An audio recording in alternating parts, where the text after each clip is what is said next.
Merci, bonjour. Alors, je vais commencer par une petite devinette.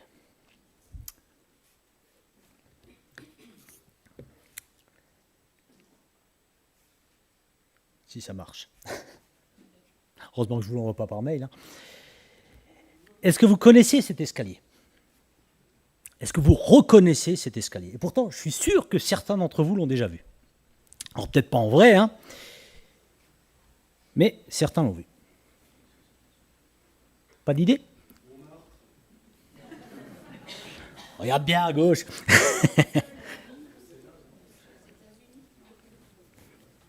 C'est l'escalier sur lequel Rocky termine son entraînement dans la célèbre scène du premier volet de la saga Rocky. Alors, Rocky Balboa, c'est l'homme de main d'un usurier, quelqu'un de peu scrupuleux qui prête de l'argent à des taux tellement élevés que impossible de rembourser et qui du coup va récupérer les sous. Et Rocky, il se retrouve propulsé par un concours de circonstances, challenger numéro 1 du champion du monde de boxe de poids lourd, Apollo Creed, qui est jusqu'alors invaincu et auquel personne n'ose s'opposer, personne n'ose l'affronter. Et Rocky, il s'entraîne dur pour le jour du combat.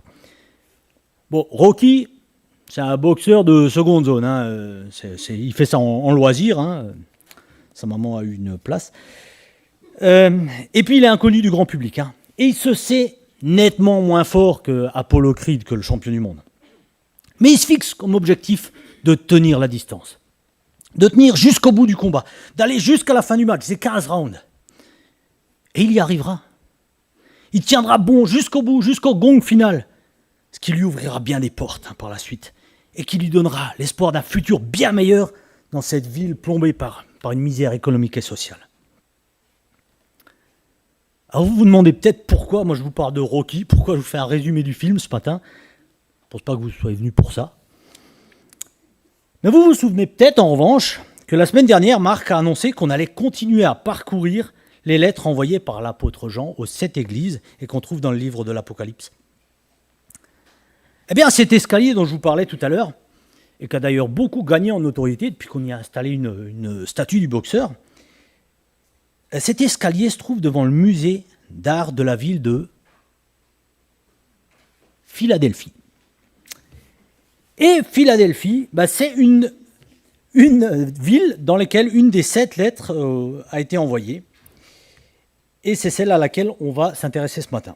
Il y a pas mal de points communs, vous allez voir, entre la lettre qu'on va parcourir ce matin et le résumé que je viens de vous faire. Mais ça, on verra au fur et à mesure.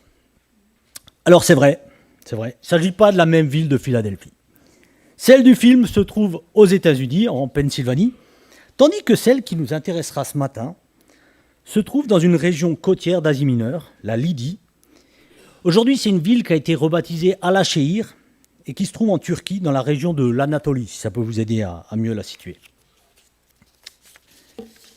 Et c'est donc une ville dans laquelle se trouve une église à laquelle Jean envoie une des 7 lettres qu'on peut lire dans le livre de l'Apocalypse. C'est une lettre qui respire l'encouragement et la promesse. Il n'y a pas de reproche fait à cette église, contrairement à la plupart des autres lettres. Je vous propose de la parcourir pour comprendre ce que le Seigneur dit à cette église et comment ces paroles nous concernent encore aujourd'hui. Je lis avec vous Apocalypse 3, les versets 7 à 13. Écrit à l'ange de l'église de Philadelphie. Voici ce que dit le Saint, le véritable, celui qui a la clé de David, celui qui ouvre et personne ne fermera, celui qui ferme et personne n'ouvrira. Je connais tes œuvres. Voici, parce que tu as peu de puissance et que tu as gardé ma parole et que tu n'as pas renié mon nom, j'ai mis devant toi une porte ouverte que personne ne peut fermer.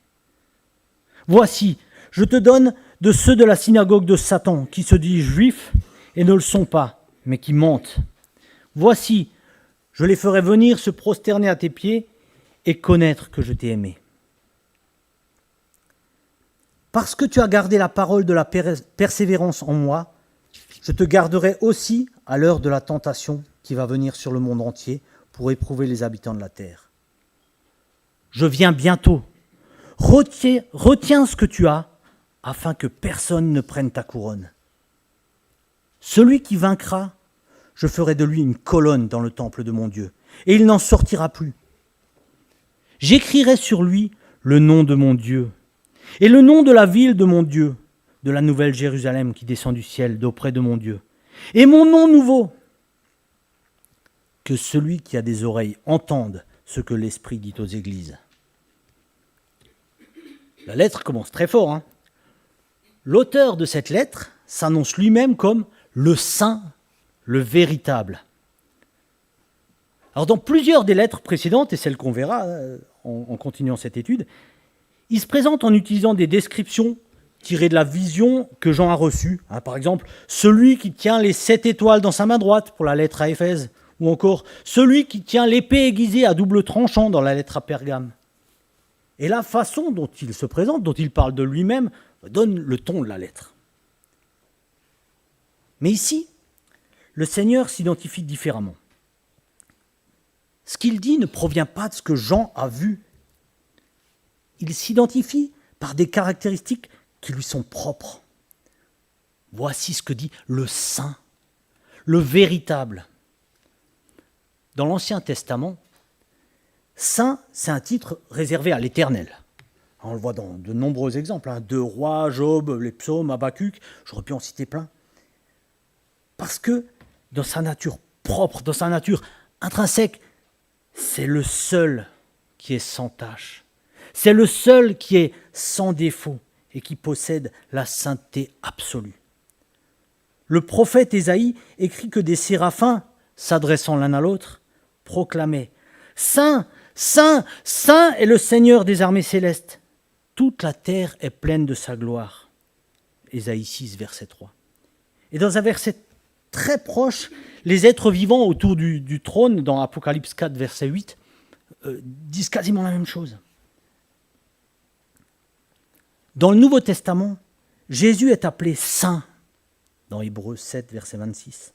Le Saint de Dieu, Marc 1, verset 24, ou Jean 6, verset 69.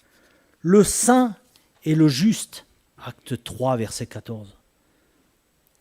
En se déclarant saint, Jésus s'identifie à l'Éternel et se déclare donc Dieu en personne. Jésus est le saint, mais aussi le véritable, un mot qui veut dire sincère, authentique, réel. Dans son évangile, Jean rapporte aussi que Jésus est la vérité. Jean 14, verset 6. Plus loin dans le livre de l'Apocalypse, Jésus, l'agneau, est appelé Maître saint et véritable. Apocalypse 6, verset 10. Le saint, le véritable, celui qui a la clé de David. Alors pour bien comprendre la suite, je crois que c'est nécessaire de resituer la ville de Philadelphie dans son contexte. La ville de Philadelphie a été fondée en 189 avant Jésus-Christ par le roi de Pergame, une des villes les plus importantes de l'Orient grec à l'époque, sous la domination romaine, qui est également destinataire d'une des 7 lettres.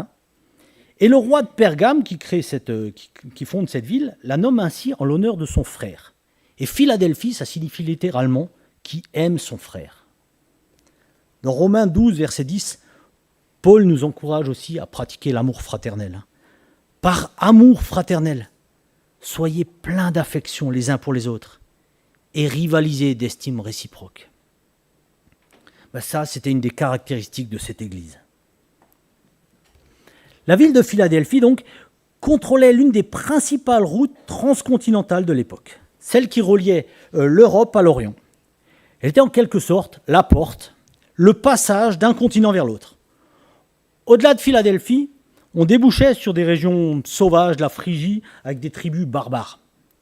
La mission de Philadelphie était de répandre la langue et la culture grecque dans ces régions au-delà de la frontière. Lorsque le Christ, celui qui a la clé de David, celui qui ouvre et personne ne fermera, celui qui ferme et personne n'ouvrira, verset 7, fait dire à l'église de Philadelphie « Voici, j'ai mis devant toi une porte ouverte que personne ne peut fermer », c'est peut-être pas sans rapport avec la situation de la ville. Comme elle occupait une position clé au point de vue stratégique, le Seigneur lui remet la clé de l'accès au royaume de Dieu par l'Évangile.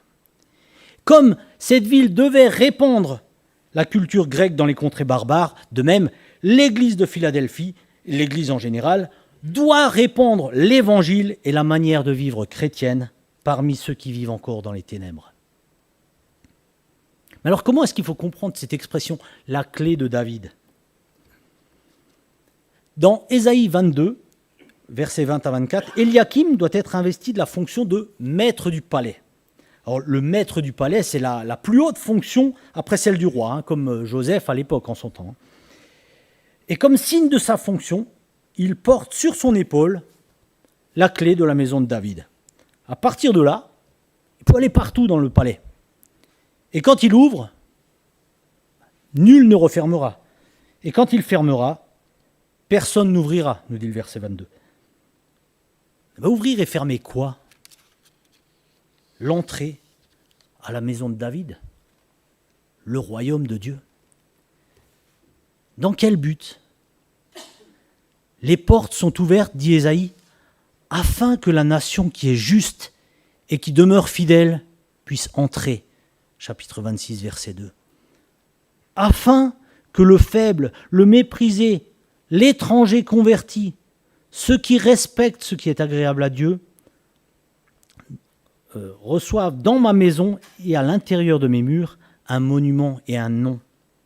Chapitre 56, verset 5. J'ai cité tout à l'heure Jean 14, verset 6. Alors dans ce verset très connu, Jésus nous dit « Je suis le chemin, la vérité et la vie. Nul ne vient au Père que par moi. » Jésus est celui qui nous offre le salut par grâce.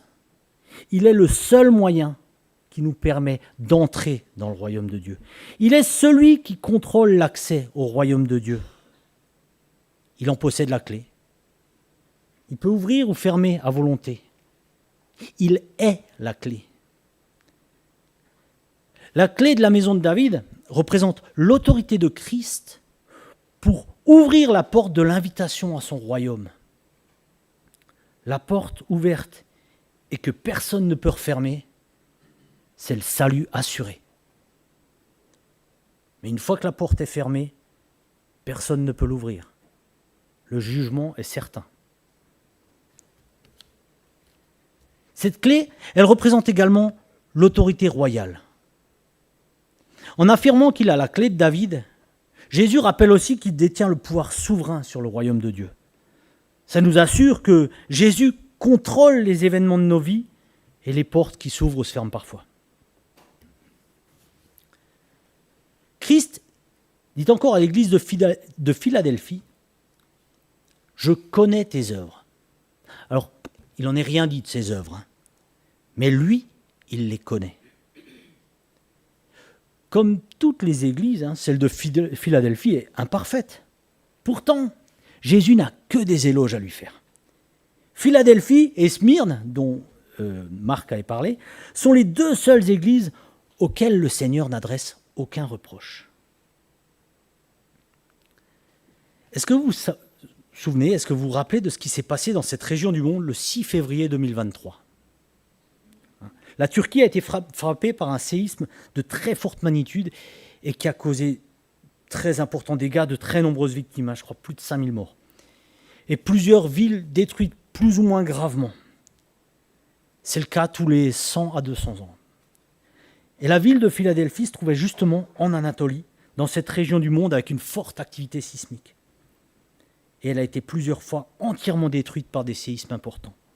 Notamment en 17 après Jésus-Christ, où la ville a été complètement ravagée. À tel point que de nombreux habitants en étaient partis ou s'installaient et vivaient dans des cabanes en dehors des limites de la ville. C'était une cité fragile qui a été éprouvée à de nombreuses reprises. Mais en dépit des difficultés, les chrétiens de Philadelphie font preuve de fidélité et d'obéissance dans leur service et dans leur adoration à Dieu. On l'a vu ces derniers mois aussi en France, avec les intempéries, les inondations qui ont frappé plusieurs régions. Passé la sidération des premiers moments, La réaction des personnes interrogées qui ont subi plusieurs fois des dégâts majeurs est souvent la même. Elles sont découragées et elles manifestent juste l'envie de partir, d'aller reconstruire leur maison et leur vie plus loin, ailleurs, à l'abri. Eh bien, la persévérance des croyants de Philadelphie est remarquable. La persévérance des chrétiens de Selleville est l'occasion de rappeler une vérité banale mais importante.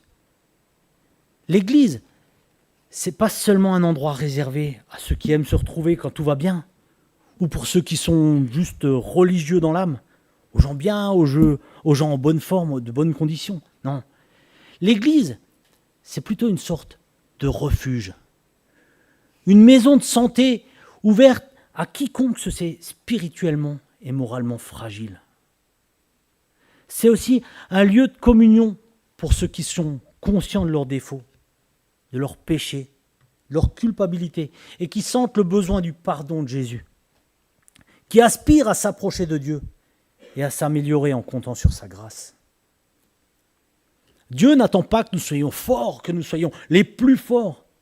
Par contre, ce qu'il recherche, c'est la fidélité. Peu importe notre situation, notre influence, nos moyens, la fidélité. Et malgré les difficultés, ils étaient restés loyaux à Jésus-Christ. Ils confessaient publiquement son nom. De plus en plus, la société actuelle renie Jésus, autant par l'abandon de sa parole que par une vie qui se conforme de plus en plus à la société environnante. Dans certaines situations, le croyant peut se retrouver craintif et faire comme s'il ne connaissait pas Jésus. Tout à l'heure, un frère dans sa prière l'a dit. Ça peut être à l'école, au travail, par peur des moqueries, on cache sa foi. Mais quand on a compris qui est Jésus et ce qu'il a fait pour nous, on ne peut plus agir comme ça. Et en plus, il nous a donné un esprit de force, d'amour, de sagesse, nous dit 2 Timothée 1, verset 7.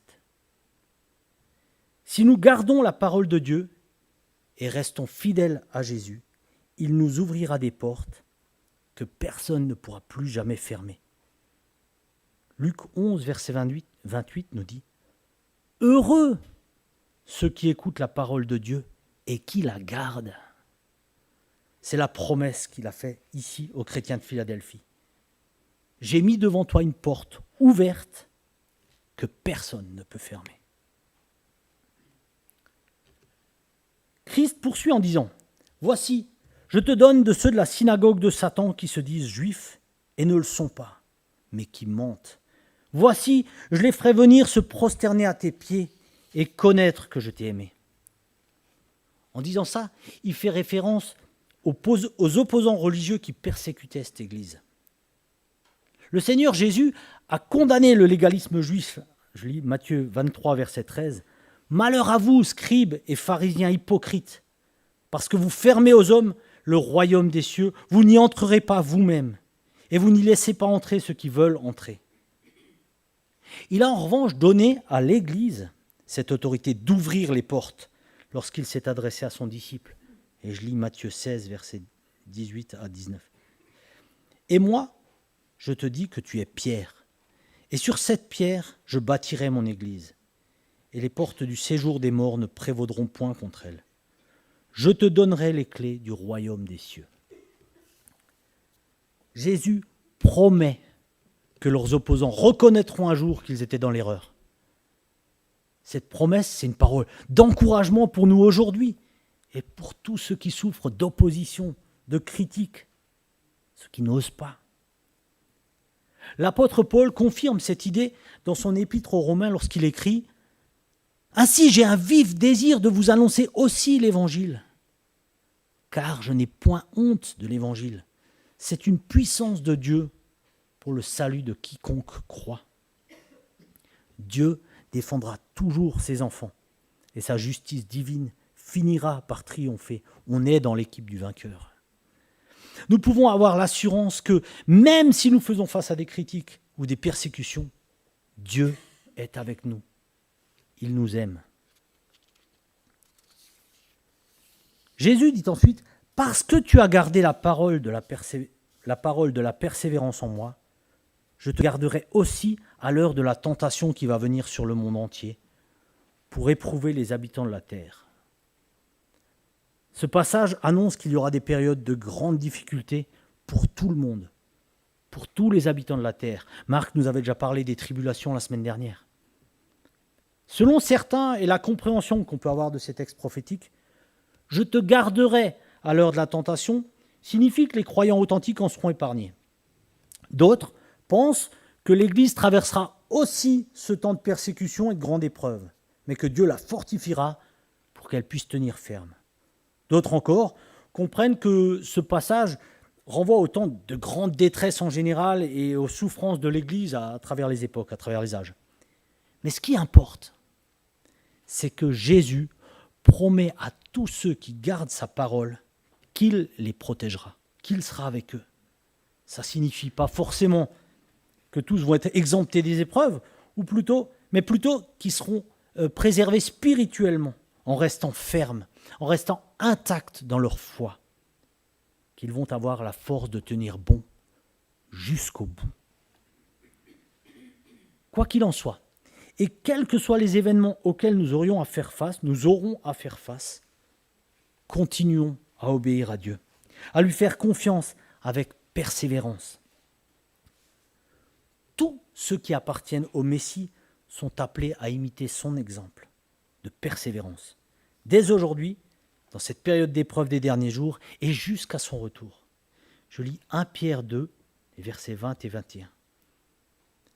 Mais si vous supportez la souffrance lorsque vous faites ce qui est bien, c'est une grâce devant Dieu. Et c'est à cela que vous avez été appelés, parce que Christ aussi a souffert pour vous, vous laissant un exemple, afin que vous suiviez ses traces. Et 1 Pierre 4, verset 1. Ainsi donc, Christ ayant souffert dans la chair, vous aussi armez-vous de la même pensée, car celui qui a souffert dans la chair en a fini avec le péché. Tout ça parce que Jésus nous l'assure. Je viens bientôt. C'est un rappel de ce que le retour de Christ est imminent. Jésus l'avait déjà annoncé lorsqu'il était parmi les hommes en nous mettant en garde. Matthieu 24, verset 44. Pardon. C'est pourquoi, vous aussi, tenez-vous prêts, car le Fils de l'homme viendra à l'heure où vous n'y penserez pas. Nous sommes appelés à rester vigilants, à garder ce que nous avons, notre foi, notre fidélité, notre témoignage. Parfois, les distractions du monde, les difficultés, les tentations peuvent nous pousser à abandonner ou à compromettre notre foi. Cette mise en garde, ce rappel, nous engage et nous encourage à rester fermes, sachant que la récompense en vaut la peine. Parce que Jésus continue. Retiens ce que tu as afin que personne ne te prenne ta couronne. La couronne mentionnée ici, c'est une récompense éternelle.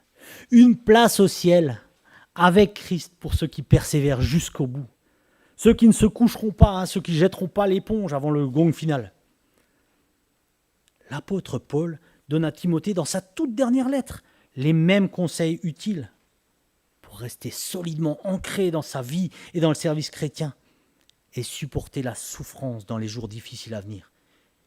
Il est lui-même à la fin de sa vie et il écrit 2 Timothée 4, versets 7 et 8. « J'ai combattu le bon combat, j'ai achevé la course, j'ai gardé la foi.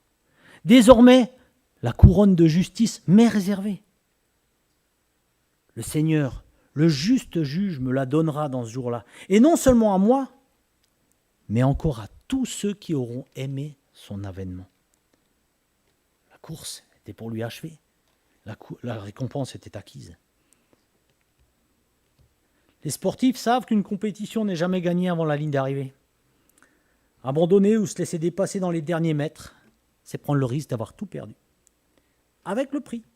Lever les bras trop tôt, c'est prendre le risque de tout perdre. Et les derniers pas sont souvent les plus difficiles. Et cette lettre se termine par une série de promesses faites aux vainqueurs.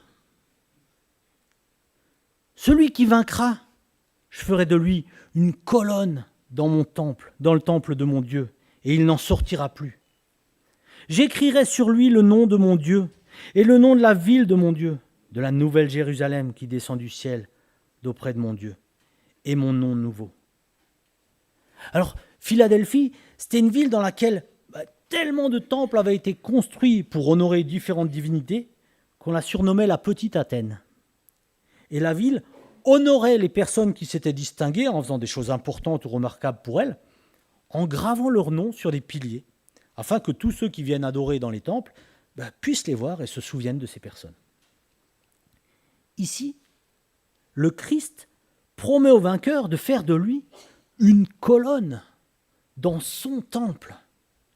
Une colonne, c'est quand même le symbole de la stabilité, de la permanence. Des temples de cette époque, à Philadelphie et dans bien d'autres villes antiques, mais souvent il ne reste plus que les piliers. Ça montre que ceux qui vaincront auront une place inébranlable dans la présence de Dieu. Il n'en sortira plus. En plus, il promet d'y graver une triple inscription. Le nom de mon Dieu, le nom de la ville de mon Dieu et mon nom nouveau. Le but de cette triple inscription est de montrer que celui qui est fidèle appartient à Dieu pour toujours. Le grand prêtre Aaron portait sur son front une plaque en or sur laquelle était gravé « Saint pour l'Éternel ».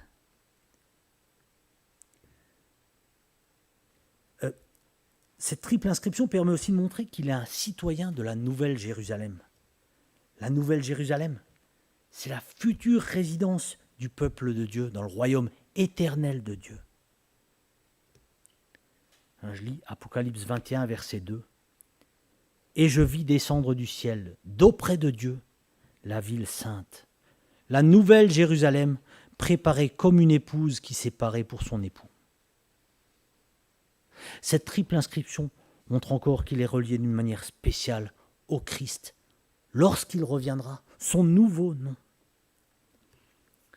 Ces différents aspects de la même promesse montrent bien que ceux qui ne renieront jamais le nom du Christ et qui persévéreront à travers les tribulations hériteront après la mort d'une identification et d'une proximité éternelle avec le Christ. Ces promesses nous montrent que notre persévérance ne sera pas vaine. Dieu a préparé une place pour nous. Un lieu de plénitude où on sera éternellement en sécurité dans sa présence. Pour conclure, je voudrais rappeler que dans toute cette lettre à l'église de Philadelphie, on voit comment le message de Christ ressuscité, parvient aux chrétiens de Philadelphie à travers une série d'images que eux peuvent comprendre et dans lesquelles ils peuvent se reconnaître. Cette lettre à l'église de Philadelphie nous enseigne plusieurs leçons précieuses. La fidélité est plus importante que la force, que la taille ou que la richesse. Jésus a tout pouvoir sur la terre, dans le ciel, et tout contrôle sur notre vie.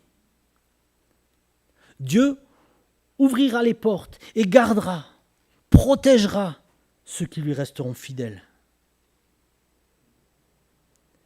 Même en face de l'opposition, on peut avoir l'assurance que Jésus nous aime et qu'il nous accueillera juste aux yeux de Dieu. Enfin, on a la promesse de la récompense éternelle si nous persévérons jusqu'à la fin.